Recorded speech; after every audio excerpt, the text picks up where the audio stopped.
Hey there, this is John, your lovable GM, and you're listening to Demon Dayz, an actual play podcast where they focus on fiends and the friends who play them. Want to quick give a shout out to our sponsor Arknight, whose props, maps, and minis make our table a delight. They've been with us since the beginning, and we love them oh so much. Also want to give a shout out to KiloWhat, who's done the artwork for our show. Our heroes have never looked so good. We'll put all those links in the show notes. Without further ado, let's jump into the game, shall we? Friends, fiends, let's not waste one more moment and get right into these. What is that? A hat of ale dispensing. I just wear it and put this tube thing in my mouth and then, wow, ale on the go. Can I keep it? I don't have the one, so, no. No? Huh. Well, that's quite a bummer. Anyway, let's recap. Party finds a goopy Tressym at the hand of the Titan and commences kicking the icky ichor monstrosity's ass. Sort of. Got it? Good. Now let's get going with these ever-exciting Demon Dayz.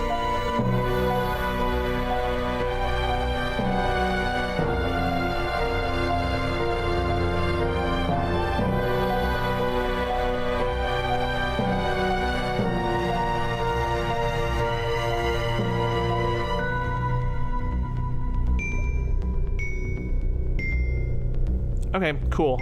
Which brings us to the top of the round once again to Feder, who is bringing up the rear.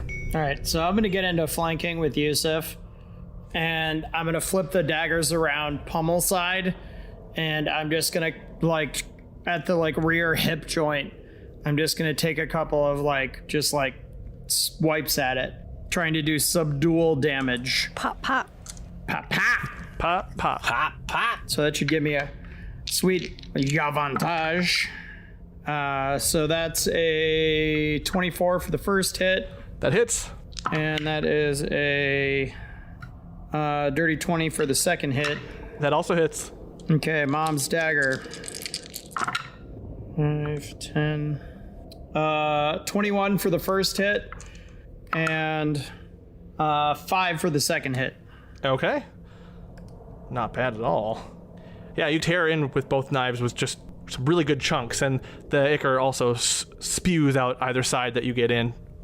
And it shrieks and morphs around, and you can even see it tilt its head all the way around to look at you. It reacts to your damage and then turn it back around, Exorcist style. Sure. But a lot more unnerving. And I'm doing a little, bobbing and weaving a little bit, ready to kind of, come on, you son of a bitch, let's go. Well, compelled duel's gone, so that's done. But it's fine. We were all standing around getting our ass kicked. So. Yeah, no. It did its job, because from what Taz said, she's only got one more shot at this. So yeah. Does being in your aura give it disadvantage on anything? No. Now that it's actually in it? No. What it does, it gives. God damn it. So 10 feet from me gives all of you +3 to your saving throws. It gives all of you advantage on saving throws versus spells and magic effects. That's from the sword. The +3 to saving throws is just me as a paladin. Yeah. No. I just wanted to know if it had any disadvantage now that it's in your aura. Nope. Okay, so I go, here it goes. I'm like, here it goes. And I'll keep doing the thing, and I'm trying again. So it's got to make a charisma save. Charisma. No whammies. 18. Fuck! Alright, well, it totally fizzled. God damn it. I was hoping for some epic shit off of that. But nope. As I feel it kind of fizzle out and stuff like that, I just look at Yewsiff and I look at Feder and I go, and I just shrug my shoulders and I'm like, all right, have at it. We can at least try to put it down and figure it out from there. John, Tressyms are usually smaller, right? They're like house cats with wings, right? Yeah. When this thing is moving around it and we keep catching pieces of it, does it look like the Tressym is larger, or is it still the same size caught in this huge form? Is it like The Tressym is like the heart in the chest, like a regular size house cat with wings, and this thing is like the symbiote that's around it. Yeah. It's more along those lines. And my frame of reference for cat is Dave, my really fat cat. So maybe a little bit bigger than that. So Drew would know what I'm talking about, but the audience necessarily wouldn't. Dave's a fat bastard. It is a little bit bigger than the average Tressym size that you might read in the stat block. Got it. Yeah. The creature itself, the symbiote type thing that's over it is much, much larger. So you can see that, there's a size disparity between the thing inside. Whenever you get a glance in it, it's quickly always covering up. Got it. Good to know. Which leads us to Sunny in her very pterodactyl-like form. She'll go up about half her flight to not use all her movement so she can do a flyby attack on this thing. And then, she's going to fly straight past. Her wings flap, and she angles, and then shoots forward. And due to the speed of this creature, you notice that it's fast, and comparatively, there's not enough time for the Tressym to get any sort of opportunity as she goes through. And she's going to attempt a dive attack. And that is a natural 20. And just, pierces through. Hasn't, you almost worry that it's going to knock pierce through whatever the cat is inside. But it doesn't. It doesn't seem to kill anything inside, just does a lot of damage to the Tressym creature. And that ends her turn. Tressym itself, it did not like that and shrieks in pain. It's going to try and restore its abilities here, and it does. Tazlin and Yewsiff, I need you to roll Oh boy. a dex saving throw as you see it gear back and the shadow starts to shoot out. +3. 5. 5. Yep. I'm just not doing great. It's a real bummer that thing's not blowing that thing at me, because I could be using evasion on it. Is this a magic effect, John? It would be, well, it ends up being necrotic damage, so Sounds like magic to me. yeah, for the sake of this I would say yeah, sure. Okay, babe, you have advantage because you're within 10 feet of me. I rolled the same thing again. Fuck. Oh, look.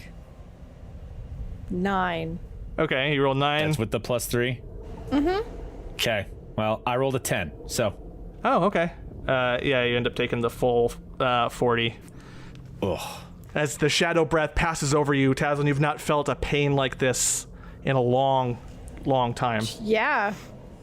I straight up scream and drop to the ground. And that brings us to Yewsiff.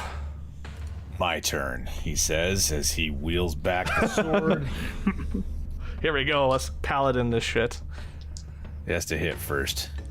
And Yewsiff, you saw, the darkness of this shadow breath flew over you, and you could hear Tazlin scream since she was close enough to you. Feder, even you could hear it too, but it's a little bit muted from behind the creature, making the noise. But you all hear the scream of her taking a lot of damage. Yeah, so I'm going to attack. Do something. Really? No. I'm assuming a 13 doesn't hit it. No. Okay. Apparently, he was not happy that I tried to banish it. How about a 22? A 22 does. Cool. Smite. Eat the smite. Is this thing? Is this count as a fiend or an undead? For sake of this, yes. Okay. Cool. We're gonna go ahead and blow a 2nd level spell slot on this. Nice. It's gonna be another D8. That's good, because I'm like on the ground in the water. Seriously? Oh no. So for those of you playing along or listening along at home, I just rolled 2d8, 2d10, and 2d6. And I rolled 2 1s, 3 2s, and a 4. So let's see, that's 12 points plus, hang on, I get another d8 in here. Okay, all right. Hey, there we go. 7, so that's 19. Okay. Fuck my life. Oh my god.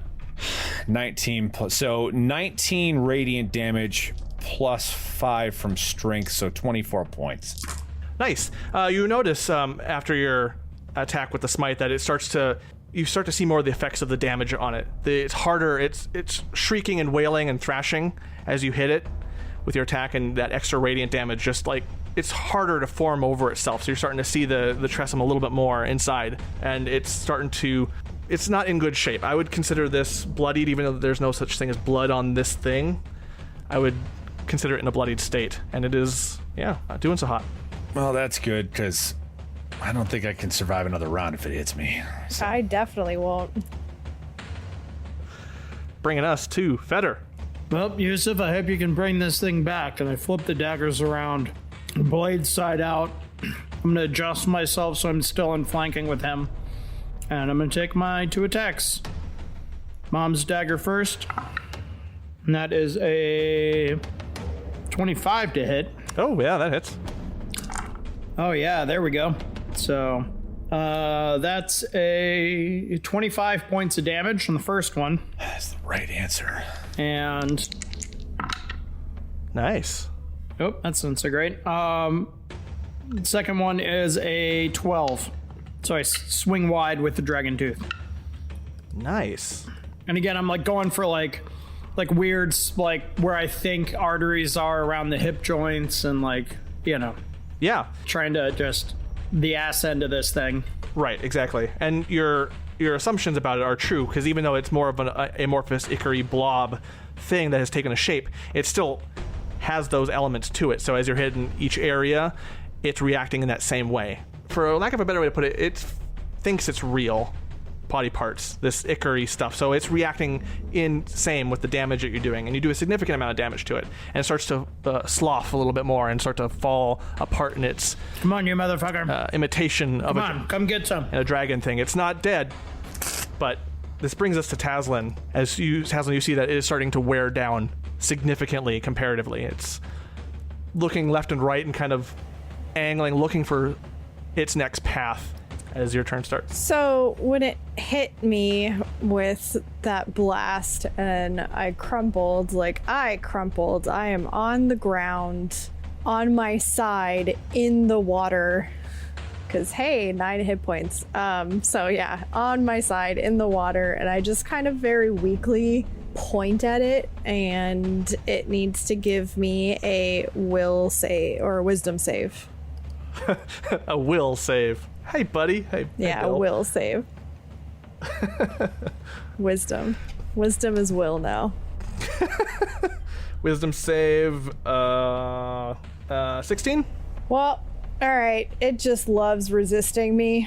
I'm gonna blame it on the fact that I had my moment of glory and it passed in terrible, terrible style, and now I'm just super weak. So, I've never saved in any of our combats until now. nope, I think that it doesn't even have damage. It just doesn't do anything. So, yeah, nothing takes your wind out of your sails more than having an epic moment and just fucking failing. Yeah, so the bell goes out, but nothing happens. And she's just gonna lay there in the water, defeated and dying. And just mentally be like, this is what you wanted me to do? Raven Queen? This was your great plan? Dying in water on a hand. On a hand. Trying to think here. What Sunny would do.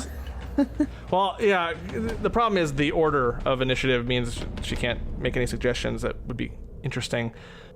She is going to... Yeah, she's going to fly enough distance away to where she can do another flyby, and we're going to see how that works. No, it misses. Because of the way the nature of the movement of the Ichor, she's just not able to get a good purchase on any part of it, and just misses, skims the surface of this creature, and lands. She ends up landing against the bottom base part of the thumb, and that ends her turn. Now the Tressym, risking a opportunity attack, is going to attempt to fly to one of the fingers, probably the nearest one, the northwest ring finger, just above Taslin. It's going to fly up there, so you have an opportunity attack as it does this, and it's going to land on that. Okay. 22.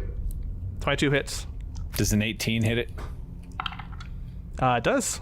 Neat. 7 points of regular damage and 4 points of poison damage with the old dragon tooth. And then Yewsiff, what's the damage you're doing? I just wanted to make sure. Yeah, it doesn't matter. It just was when you hit with a melee attack, you can expend a spell slot. I'm going to smite this bitch again. Yep. Oh, there you go. We'll see. This might be the determining factor here.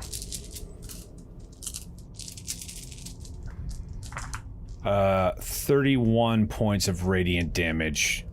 36 total with my strength as he burns another second level spell slot and hits it with the sword. Okay. Interesting. When he swings, he doesn't aim for the body. Like, he's aiming for, like, the neck or the wings or the feet or the tail. Like, he's trying to stay away from the center mass because he doesn't actually want to hit the Tressym. Got it. So, like, as it's leaving, he's going to wait so he can, like, get something, like, on the haunches when it goes. Yeah, and good thing you mentioned that too, because that was essentially all you needed. Not enough to destroy it outright, but just enough to leave it down to a very weakened state. You see it as it was before you, attempting to flee up to the ring finger. As it gets some flight in, Feder comes in with his attack, and then Yewsiff, you end up coming in and adding your smite to it, and just clipping it at the base there sends it spiraling, and it ends up spinning around and flailing, smacking against the fingers as it eventually lands not too far away from the crack itself. And it lands there and is thrashing around, but is otherwise effectively useless in combat, bringing us to an end to this fight. But it is still there, and it is still fighting itself. Yewsiff, you still got that rope? Yeah, I do. I'm wondering... He looks over at Tassel and he's like, "Can you stand?" No. He moves to her. He's going to put his hand on one of his beads. And he casts the cure spell that's laced to one of them.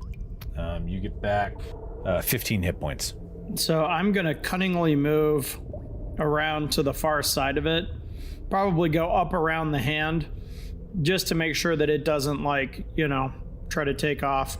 Yes. And as you're doing that, you walk by, you notice that the dinosaur-like form immediately reverts back to Sunny as she lands, but she's looking pretty beat up as well. Everyone... Taslin's still in rough shape. Yewsiff's in pretty rough shape. Everyone is in rough shape except for you, Feder. And you happen to notice that as you're going by. Yeah. I'm going to do an eye for detail check on this thing to see if I can see any clues about the interaction between the Ichor and the Tressym underneath it. Okay. 22. You notice that through the nature of the radiant damage and your damage of your knives, and kind of everything throughout the whole combat has weakened the Ichor itself, and you can see a little bit more of what's going on. That it has, infused as a part of the Tressym itself. You can see tendrils in its jaws and its mouth leaking in and through its eyes and all that. You can see the strains and strands of it just in any orifice on this cat-like creature as it's holding it and holding on to it. It's trying to hold it like a child might hold a bunny that's just like really tight. It's got a grip on it. Right. And you know that it's having less of an impact now. It's having a harder time, but it's still got a grip on the Tressym inside. Yewsiff, rope, please. And the noise is starting to take on a guttural rattle. Like I'm gonna try and push myself up to standing, very hunched, very still broken. I'm gonna move forward, might stumble a couple of times, fall, push myself back up. Yewsiff will stay with her. And I wanna see how this thing reacts to the mark on my hand. Does it recoil or does it lash out if I hold that mark out to it? As you hold the mark out to the flailing goop, at first it reacts and starts to try and flee, but then it tries to swipe out. It's at this point it's so weak that it's more like slapping spaghetti noodles against you in terms of what it's doing, but you're seeing that it's trying to. The tendrils, the Ichor itself is trying to fight back. It's startled and freaked out, but then like a cat's in the corner. It's got some traits that a cat might have backed up to a corner, so you can sense you wouldn't even need to roll from it. This would feel just a logical leap arcana wise, that it can take this Ichor is taking on the traits of the Tressym a bit. So it is trying to, it's cornered. It feels like it's cornered when it's looking at your hand. John, 17 insight insight roll. What does the Tressym do when she holds out the symbol to it? Not the Ichor, but the Tressym. It seems to fight a little harder. So it's starting to kind of pull against the tendrils against its face, similar to like if a cat had its jaw caught in its collar or something, and it would be trying to pull against it. It's now lively and actively trying to fight against whatever's restraining it. It seems to think it might have a chance. Yewsiff, I've got an idea, but it would really be helpful if I could get that rope. Right, I have one too. I toss him the rope. And That's the rope he was asking for. I just want you to tie it up. I don't need the rope. I just need you to throw the rope on the creature. right, the rope of entanglement. Yeah. This is great. You guys like, do you have that rope? And you just throw it to him, and it hits him. It lands in the water. I just needed. Yeah. Okay. Yeah. God. So he activates the rope of entanglement. He pulls it out and he tells it to tie it up. So you're attempting to tie up the Ichor, or trying to get into the creature or into the Tressym inside itself? Like, how are you trying to approach this? I just want you to tie it. Just tie it. Just hog tie the goddamn thing, and let me do something. I just don't want it flailing around at us. I mean, it's liquid, so. Oh, I was gonna reach in and start trying to pull the tentacles away from it so you could cut them. Yeah, I'm gonna go through with my daggers and try to cut the tendrils away from its mouth. Hey, we're on the same page. Yeah, but it would be the thing's flailing around, and maybe if we. So when Yewsiff like throws him the rope, and it like falls on the ground, he doesn't. Caslin's just kind of like, no, tie it up. Fetter's gonna help me. Very just like weakly, like Fetter's gonna help me. Just tie it up. Sure. He ties it up. All right. It takes you a few minutes just to get a good purchase around it, like, because it's moving around so much. You eventually do it, but it takes a little bit of time. Well, doesn't the rope just like? Yeah, it's rope of entanglement, right? Oh, it's the entanglement rope? Yeah. Yeah. I hold one end and use an action to speak the command word. It darts forward to entangle a single creature you can see within 20 feet of you. Okay, so target must make a DC 15 dexterity saving throw or become restrained. So, in terms of the Tressym inside and the Ichor, they're kind of having a contest of wills in terms of this saving throw. Because obviously the Ichor itself does not want this to be dealt with, so it's trying to make a saving throw against it. The Tressym, however, finds some burst of hope inside and is able to accept the rope of entanglement. It overrides the Ichor itself, just barely. Oh, sure. It likes being tied up, but it doesn't want to have the thing banished from it? I see. It's a rope Tressym. I see. Wants what the heart wants. Look, the heart wants what it wants. Okay, as soon as it's like restrained, I'm gonna get in there and try to very surgically like excise a couple of those tendrils as I see like around the mouth or around the eyes. Like really take a blade and get underneath it and try to I'm helping by trying to get my finger underneath and pull them away so he can cut them. John, just so you know, I'm treating the Tressym itself as an ally, so it has a +3 to its saving throws. Gotcha. Okay. So it's starting to help a bit, and the Tressym isn't fighting as much. It seems to have a little bit more intelligence to where it senses what you're doing, but even still, it's trying to be very careful about it. So you still need to roll, I would say, sleight of hand or dexterity. Yeah. Okay. With advantage, because I'm helping. Sure. Oh, hey. So that 18 becomes a 21. 21. Nice. Yeah. You manage to get enough of it away to where it's starting to push forward and try to climb out, and you're starting to give it more freedom to do so. And maybe a minute passes and you are able to fully yank it out, although you start to hear a high-pitched shriek that just gets louder and louder from the Ichor itself as it's trying to last gasp, if you will. It's protesting this. This is a weird one. As we get towards the end of this, I'm going to use a spell I'd never use. I'm going to use Detect Thoughts. Thank you, Legacy of Dis. And I really want to try to actually see if I can pull any thoughts off of the Ichor itself. Okay. For the duration, you can read the thoughts of certain creatures when you cast the spell. As your action on each turn until the spell ends, you can focus your mind on any one creature that you can see within 30 feet. The creature you choose has an intelligence of 3 or lower, or doesn't speak any language. The creature is unaffected. So, Okay. I'm just trying to get surface thoughts, and then I may, if I connect with it, push deeper. You said if it doesn't have language or doesn't speak a language? Yeah, it's unaffected. Okay. You don't seem to get anything from it. And it's mainly for that reason. Okay. I'm going to shift the spell to the Tressym and see what I can get. Okay. It has a save, right? If you want to go deeper, it's surface level. If I get surface level, I'll go ahead and just go deeper. It's a wisdom 14, a wisdom saving throw of 14. Yeah, okay. It fails the save then. Mm-hmm. On the surface level, the Tressym is trying to calm itself down, soothe itself, try to make sense of what happened. Okay. You get all this as the Tressym weakly tries to get to its feet and recompose itself and reorient itself in the world. It's here that you can get an idea of what the Tressym actually looks like. You notice its matted fur is black with patches of gray and streaks of gray. The furred and feathered wings that extend out from the back shoulder blades take on a lighter shade of gray. And you notice on its 4 legs, near the paw, obsidian bangles and bracelets with gold etching around it. And its ears are almost similar to an Eldrin in that they are very, very long. Tazlin, the first thing you notice is that this cat's eyes glow a very bright purple. And it's at this point that the Tressym starts to eye each of the 4 of you and realize that there are 4 of you here. Now, the Ichor is it's getting weaker as it has no host to attach to, and it's starting to dissipate more. And the screeching is turning off into a low whine.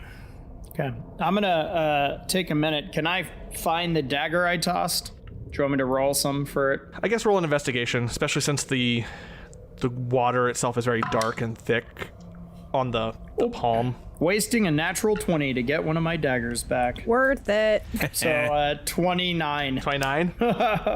Well, I mean, it's good because it was a pretty high roll because it was, I think you threw it when you were on the opposite, when you were in front of the Tressym in the beginning. So it was near the southern part of the paw, kind of just at the pinky near there, it was there and weighted just enough to where it hadn't slid off into the water, and you managed to grab it just in time. So you find it and grab it. Really, it was your timeliness of it is how you still have a dagger. Okay. So I'm gonna fall forward onto my hands and just look at the Tressym and be like, you better be worth it. And then quite literally just like thunk onto the ground, roll on my back, and just lay there in the water.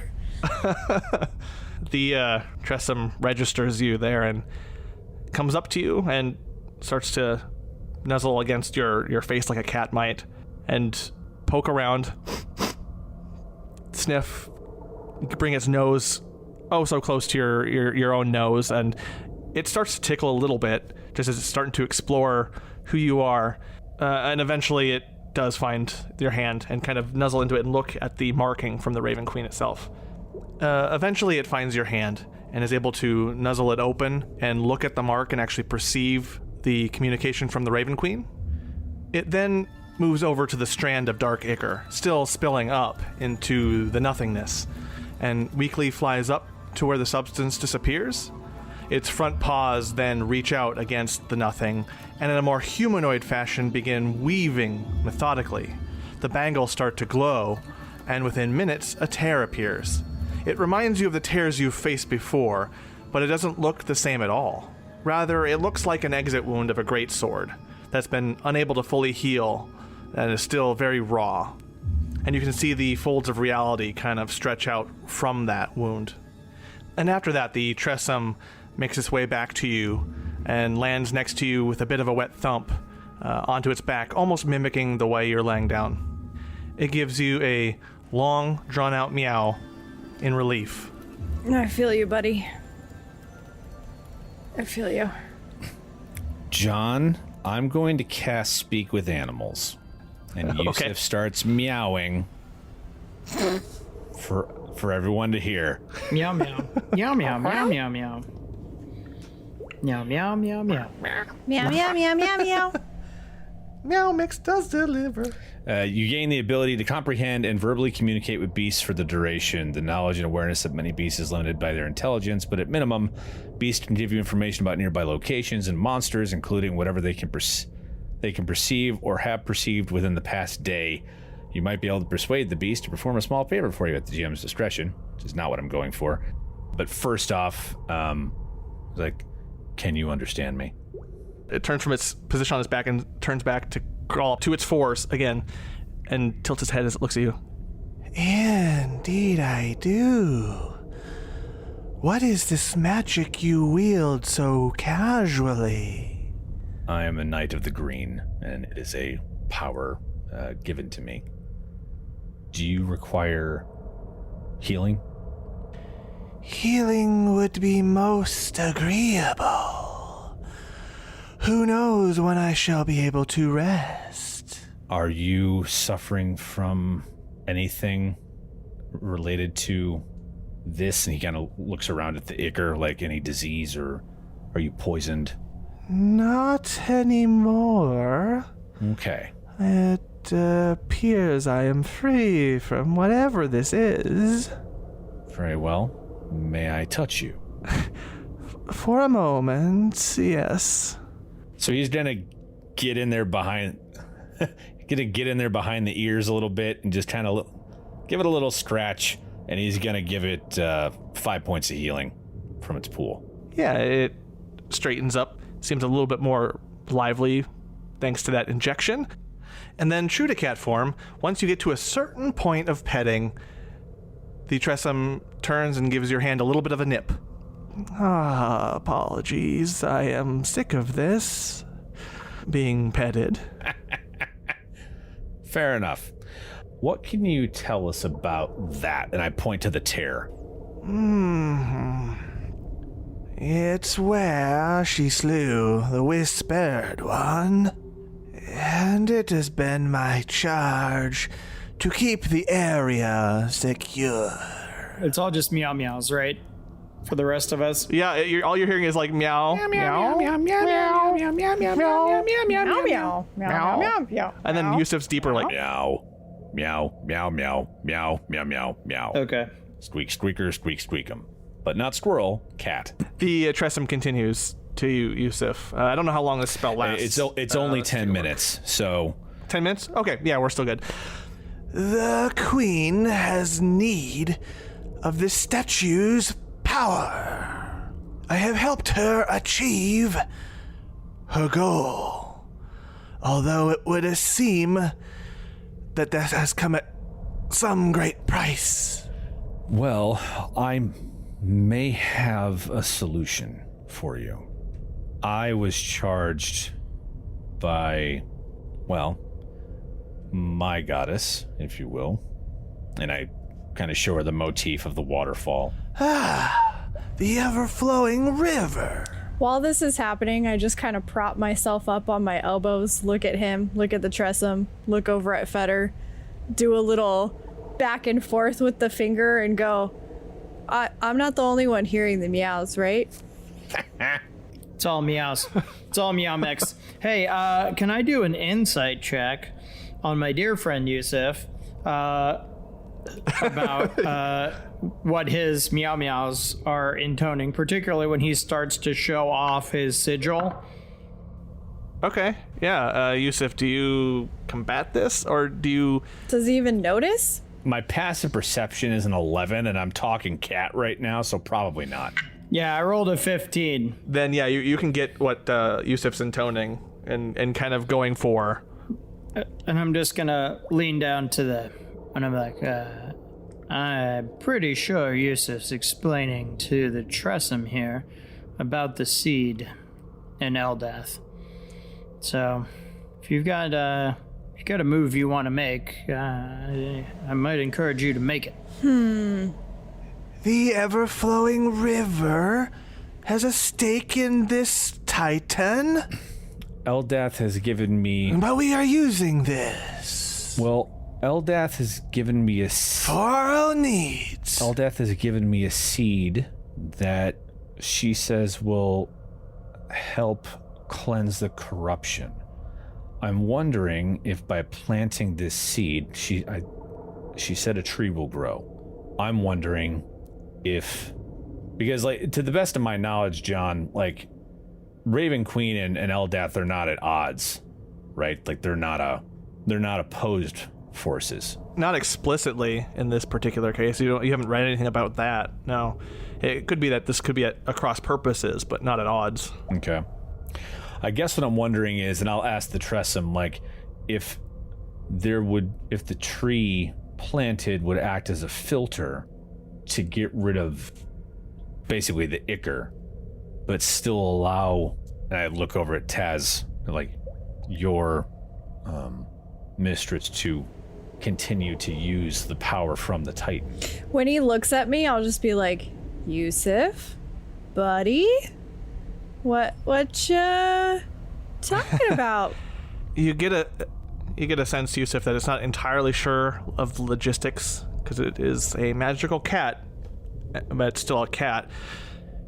Should anything interrupt this flow, our power would be gone. We need this. We are constantly under attack from vile forces. Things are not great in the great Shadowfell. I cannot say what this tree would do, but it would render us without meow. Around this time is when you start to hear more of a meow. Without power,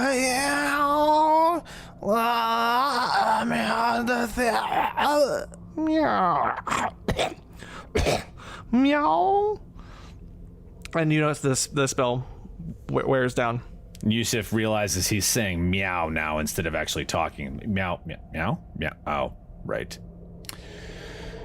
So, he'll turn to look at Taslin. Tass is still just kind of looking at him, eyebrows raised. What you doing there, buddy? What'd you guys talk about? Huh? Well, I was talking to our friend here, and I was questioning whether or not planting the seed here would possibly help.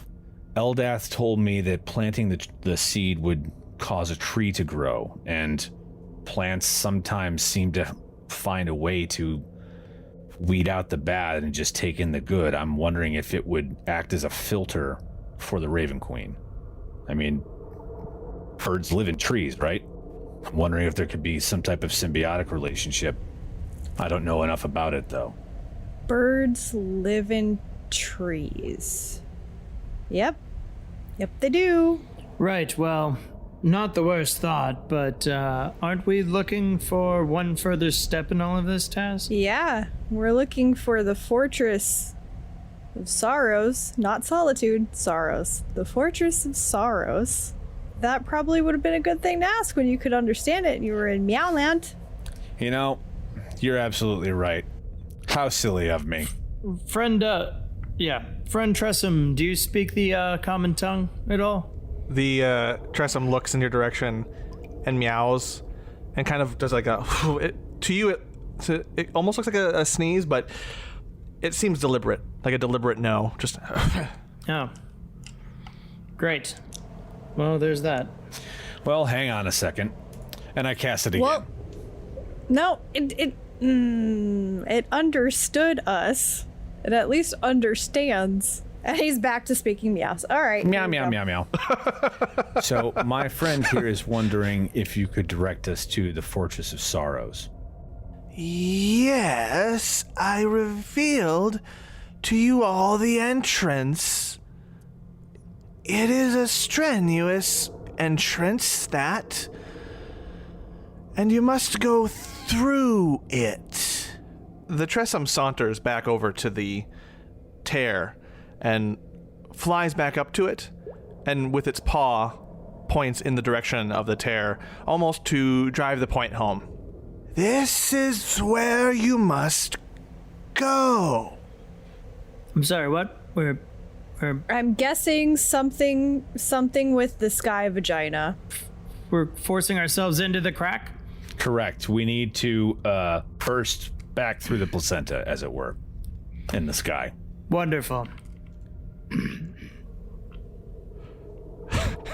You're sounding like, oh, mate, what the fuck? Sonny, you can hang out if you want. It's like she looks around at the dark water, the ominous place. That's okay, man. I think I'm safest with you guys. Right, so let's go see what's on the other side, and then we'll see about the seat. Agreed? And I look around. I hold my hand up and kind of go, somebody help me up. It's a little hard right now. I'm down there. I'll help. I'll pull you up. And you ready? And I've got Taz like under my arm, and we'll just kind of walk. I guess we're gonna go together. Yeah. Yeah, walk towards it. All right, Tazlin, roll a wisdom saving throw for me, please. And then, Feder, you'll need to do a perception check. 17 perception check. You have a +3 for me. Well, that's good because my wisdom's my second highest, so that would be 21. Okay. And then minus the appropriate relationship-related things. Okay, Feder. I assume, Tazlin, you're climbing in first? You're being leveraged in and climbing in first? Yeah, I would probably be, like, he's helping keep me upright, and I, like, step through with one leg while he's still holding on to me. Okay. And yeah, as you're starting to climb in, you get maybe about halfway in, and Feder, you notice kind of in your periphery a little sensor just nearby observing what you guys are doing. Son of a bitch. Like, that's all, yeah, and then you could... yeah, so Tazlin, you start to crawl through, and... fucking hell. So that would have been... God, what's 21 minus 15? 6. God damn it. Alright. Sky vagina! Oh boy. When you've encountered tears in the past, they've always looked like you could just walk through as if you were passing through a curtain. This is decidedly not that. As you climb into this opening, you feel a weight surround you on all sides, and then everything goes black as you are pulled further inward. You don't lose consciousness per se, but you do lose a sense of place. This enveloping weight pushes into you on all sides, but does not crush you. Rather, it pulls you along. Time has no meaning. Everything becomes nothing. Who knows how long you are in this state before a light appears in the distance. You climb toward it as best you can, and eventually your hand pushes through the other side, as if getting the message. You are ejected out of this opening and onto the wet stone ground. Immediately, you notice a moderately heavy rainfall. Neither cold nor hot. The air here feels and smells stale. Yeah. I'm gonna pull out my oilskin suit and throw on part of it just to, like, take some of the sting off. Sounds about right. So, it takes quite a bit of time to get your bearings and refocus thanks to your recent travels, but when you do, the landscape before you is a bit disconcerting. In the immediate area, you find yourself still on the hand of the Titan, or rather a version of it. The stone is much more worn and degraded, and some of the fingers are incomplete, with their other parts on the ground a ways off, or just plain gone. The ground all around, underneath this hand, is blackened, jagged rock, and the rainfall gives it a bit of a sheen. That would be where the water was before, in the other place. The sky all around is a gradient of dark gray to darker gray, and the clouds roil restlessly and unevenly. In the distance to the north, you see faint flashes of lightning that illuminate a spired fortress atop a gnarled hill. It takes a spot of lightning or two for you to notice that the sky surrounding the fortress has a red tint, and that there are chains descending to the fortress itself. Is there a man? It's so weird without like knowledge planes. What would I roll to insight or history to figure out where I am? I think Plains is under Arcana in 5th. Yeah, planes would be under Arcana. Yeah, Arcana. Oh, well, I just got a 5 on that Arcana check. So Taz, where's this? We're in the. Put my hands on my hips and just kind of bend over, take a breath. We're in Shadowfell. It's another plane. Yeah. Ooh, fun. Great. Yeah. Yewsiff says that as he takes his hand on the other bead and heals some damage to himself. And I'm just out of my Lexapro. I'm like bent over. I just bend over, hands on knees. Just, oh god, we're gonna have to raise my hand, point up at the fortress. We're gonna have to go up there. The big fortress on the hill way over there? Yeah. Fantastic. Just give me a second. Should we rest before we do this? Hasn't anyone figured out how to fly yet, or teleport, or any of the fun tricks I keep hearing about? Listen, I do good with the stabby and the looky, and then everyone else has tricks. But no, I guess we're walking over there? Yewsiff's gonna pull his sword. Through the sound of the rain, you hear a series of groans and growls from all around you, and you see a handful of malformed creatures. You guys would have enough experience to know that these are manes and ghouls based off your basic infernal knowledge, and they start to advance on you. And flying about just behind them, you see a dark, shadowy demon as well, just kind of weaving back and forth as it advances on you as well, but a little bit more cautious. Its wings are skeletal, and its head is adorned with a mess of gnarled horns, and it gives a series of frightful yips before attacking, which leads us to roll for initiative. Tazlin, what'd you get? 21. Yewsiff, how about you? I'm going at an 18. Woo! Okay. My initiative is a 6. All right. And then Sunny got a 13, and that fills out the rest of it. I am out of spell slots. Go God. I mean, I've got Eldritch Blast! yeah, I've got plenty of cantrips, but I am out of spell slots. Cantrip that shit up. And only 24 hit points. Yeah, I've only got 2 spell slots left myself, so. Oh my God. John, just to make sure, I would have picked up that rope of entanglement before we left. Like, I wouldn't have left that behind. Yes. Okay, so we begin combat with Tazlin, actually. So as Yewsiff pulled out his sword, because we heard the sounds, I summoned some wonderful chaotic purple light from my hand for an Eldritch Blast, and just kind of look at everybody and go, we should run? Running sounds good. And you said the fortress was north? Yeah, northward in the far distance. Yep. Okay, so I'm gonna move my full 30 feet to the east, so between the thumb and the pointer finger. I'm gonna double move, so I'm gonna dash the rest of the way towards these like decrepit stairs that I see. And that'll be it. That'll be all I do. Yeah, as you run around the finger and head toward this rickety... you notice it's a bridge. You come to a bridge over a little bit of a ravine. It's not that deep of one. It's more of a convenience thing, but lost to the ages and decrepit. And Fetter's looking around and he's like, no, this is great. 5 fingers, it's defensible. We have a little and off she goes. Oh, fuck. And as Tazlin just runs. Yeah. And then before we end your turn, last thing you notice, Tazlin, is that about 5-10 feet into this little ravine, this little riverbed thing is about 10 feet deep. Oh yeah, I see it with the skeleton bones in it. Yeah. And yeah, that brings your turn to an end as you reach that bridge, leading us to Yewsiff next. Damn it. And yeah, Yewsiff, you happen to see like Tazlin just... Hey, I said we should run before I even did that. Like, it's not like I just took off. You're right. We should run.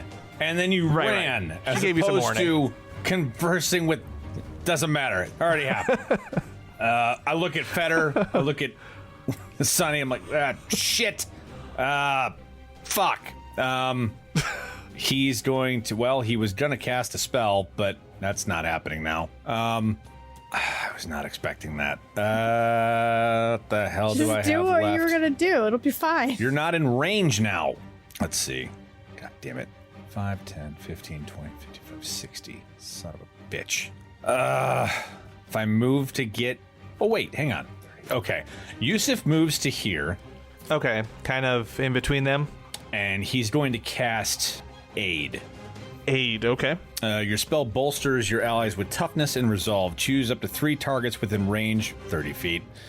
Each target's hit point maximum and current hit points increase by 5 for the duration, which is 8 hours.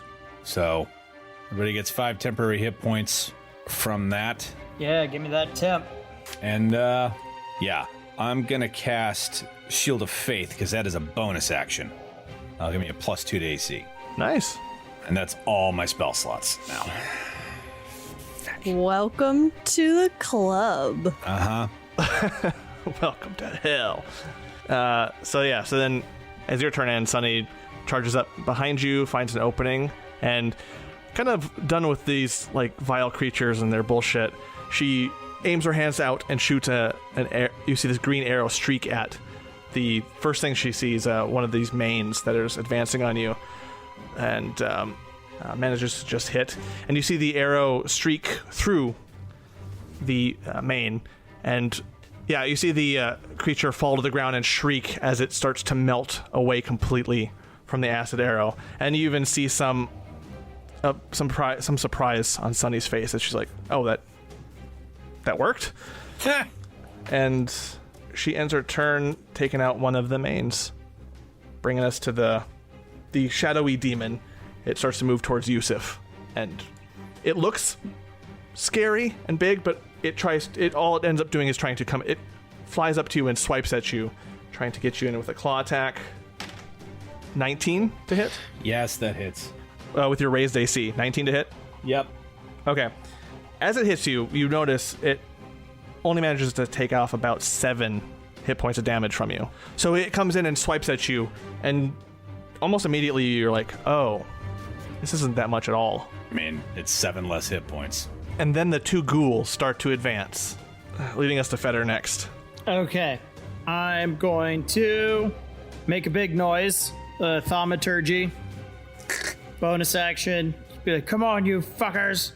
Come and get some. And then I'm going to drop a smoke grenade, which I've had for forever. Pretty much just like where I'm standing. And then I will hold my movement until the grenade goes off. Well, no, that'll be the start of my next turn. So I'll just stand there and drop the grenade and get ready to move. Okay. Bink. Because I can catch up to them. Gotcha. Leading us to the remaining 2 mains that are there. They will advance their movement, which isn't a whole lot. They can't do too much, leading us to Tazlin at the beginning of the round again. So before we get to you, though, Yewsiff, Feder, and Tazlin, you see the mains trying to advance towards the central finger to the north, the forefinger, where currently Yewsiff and Sunny are, and the shadow demon. They're starting to advance on that. So Tazlin, they haven't seemed to really aggro to you, leading us to you at the top of the round.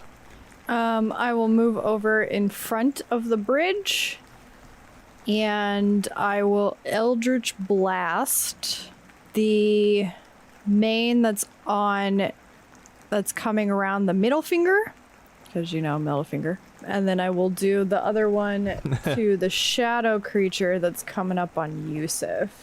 Cool. Eldritch Blast them some bitches. That's all I can do.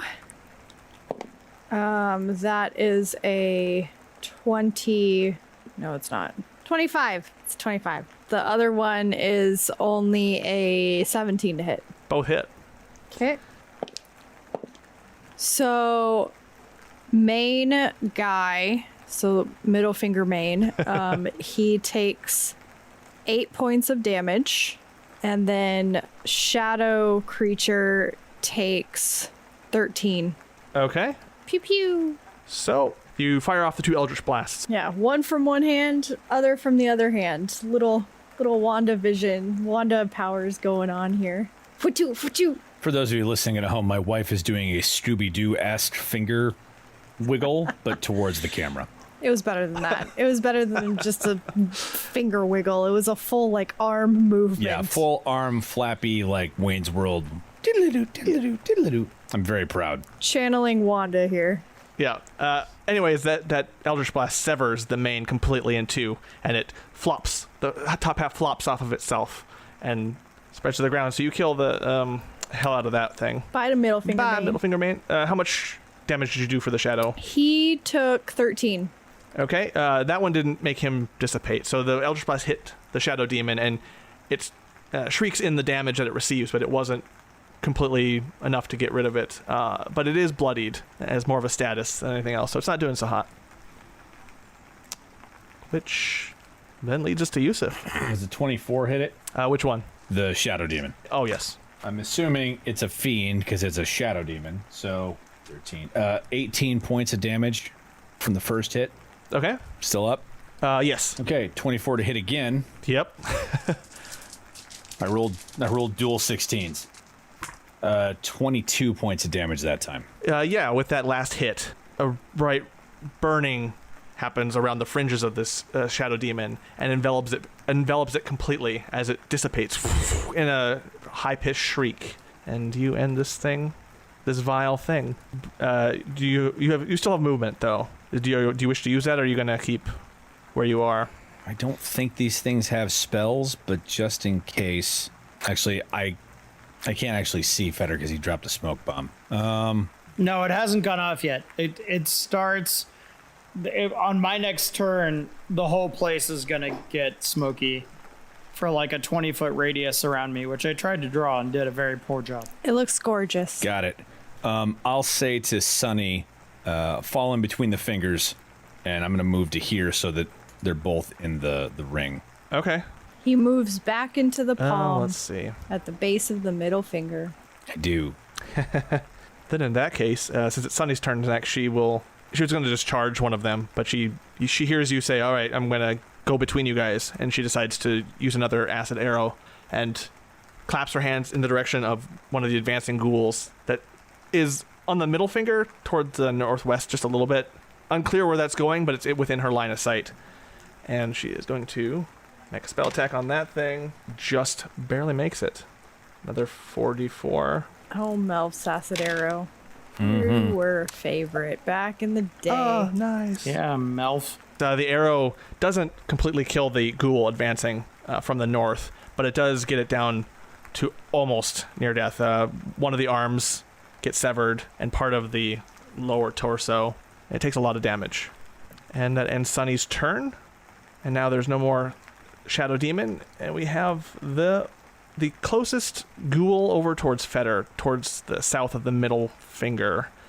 In that little, between the middle and ring finger, it's going to advance its full 30 feet. Northern ghoul that was just attacked by the acid arrow is going to start heading around the middle finger, engaging with Sunny, but not quite getting there.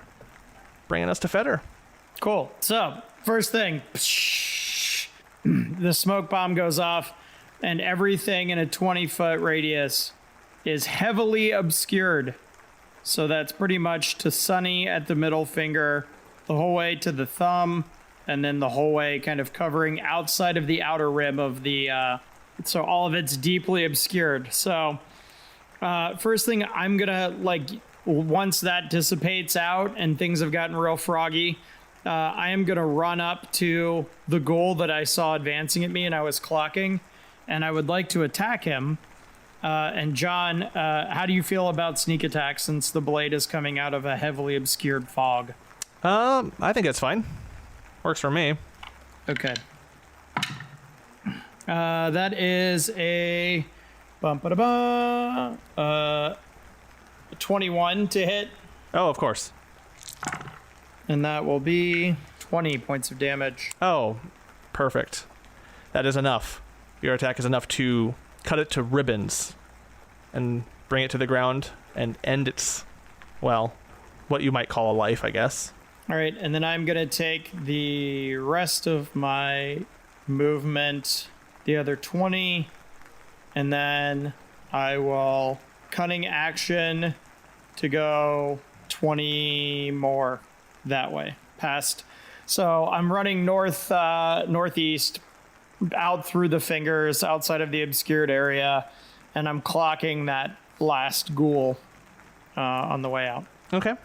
And then bringing up the round, this main near the middle finger who you passed barely doesn't get much of a reaction as you go by, just like and seems to falter before deciding to head towards you.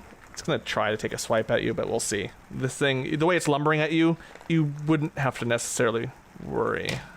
Well, I'm kidding. I rolled a nat 20. Cool. Uncanny dodge. So after it hits at you and the claws scrape against you, you realize how even if it had crit, it wouldn't have done a whole lot. You end up only taking 5 hits, 5 hit points of damage. Sure. It's a weak lumbering flop over that scratches against you.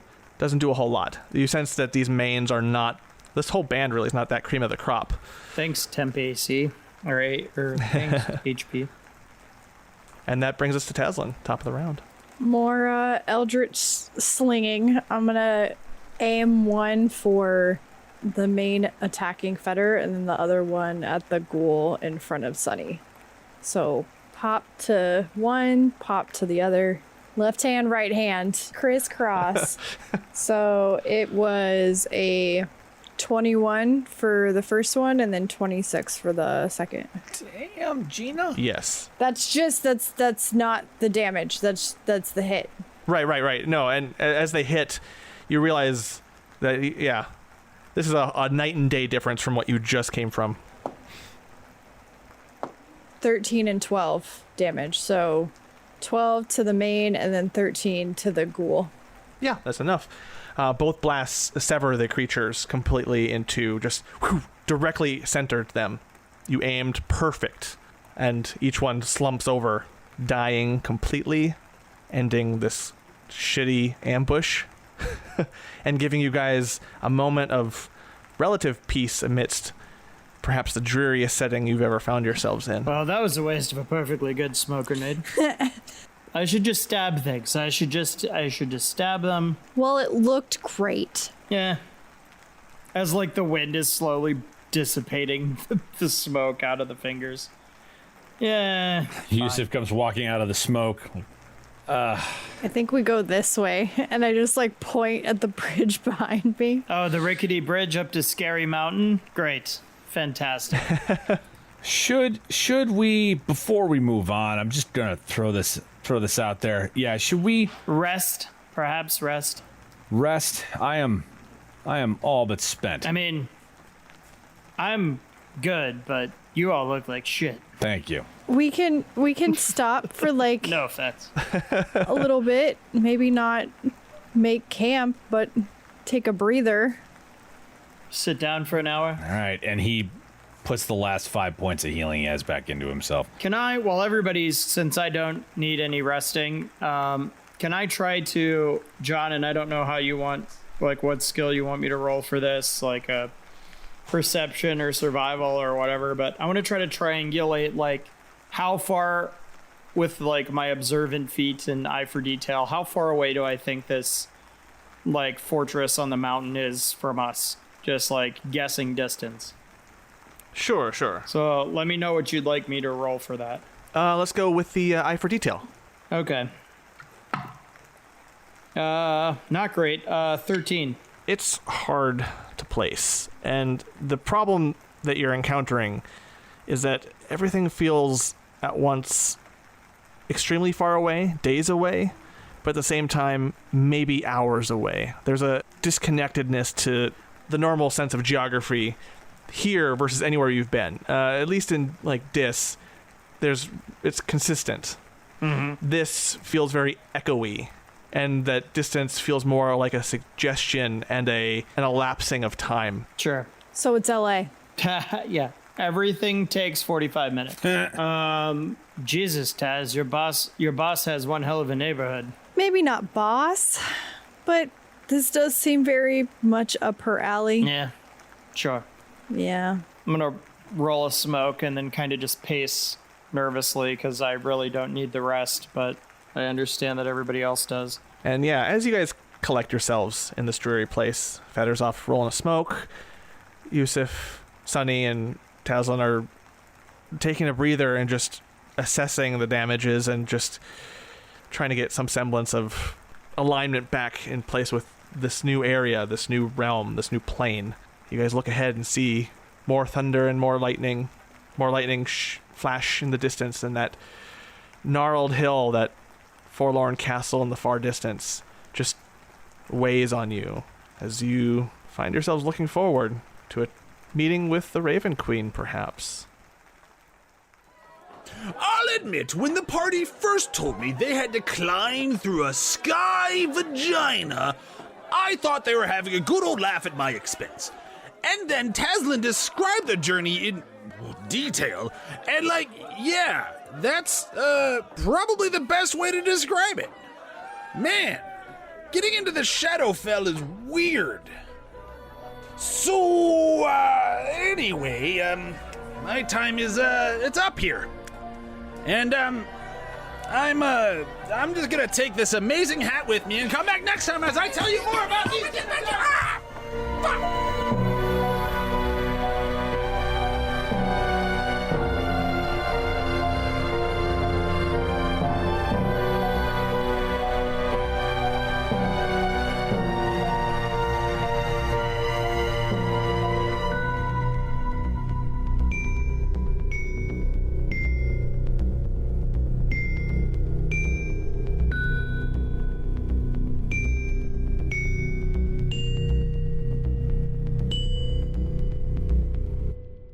Ooh, are we leveling up though, John? Are we leveling up? We are leveling up. Oh, shit. Level 9, kids. What sort of fun do I get at level 9? Oh, sweet. I get another invocation. Oh, that's going to take me time to go through. Okay. I feel like that's worth it considering I almost died. I love those memes where it's like, does a 25 hit? And the DM is like, no. And everybody gets up, puts away their books, and leaves. Yeah. But sorry, what were you going to say? I interrupted with my out of character. And Check pause. 1, 2. And we're Check, rolling. check. Okay. All right. Now I'm rolling. Yeah. We missed that speed. Check beautiful 1, 2, 3. bathroom stuff. Yeah, Two. peeing in the sink. Yeah. That's fine. I know. Yeah. The Great bloopers. Oh, The great God. water Would have been great content. to record. All right. 3, 2, 1, and clap. Yeah, that was a huge delay. Yeah, because Okay. I heard Johnny clap before Yeah. you even started talking for me. Oh boy. Well, we'll trust that it works. It's Believe in the system. they don't look particularly hardy, Right. but I would have us all roll initiative. God damn it, John. Oh boy. Should have taken. Nope. Should have taken a short rest. While we're waiting on this, KiloWhat, if you are feeling, artistic and need something to draw, I would greatly appreciate a picture of Yewsiff talking cat to a flying Tressym just in front of him. I think that would be lovely. Meow meow meow meow meow. Meow meow meow meow. You can also put Tass and Fetter in the background. Just, is that what's happening? Because I just love the image of Tass on her elbows just Yes. looking at him from the water. Is that what's happening? Just be gold.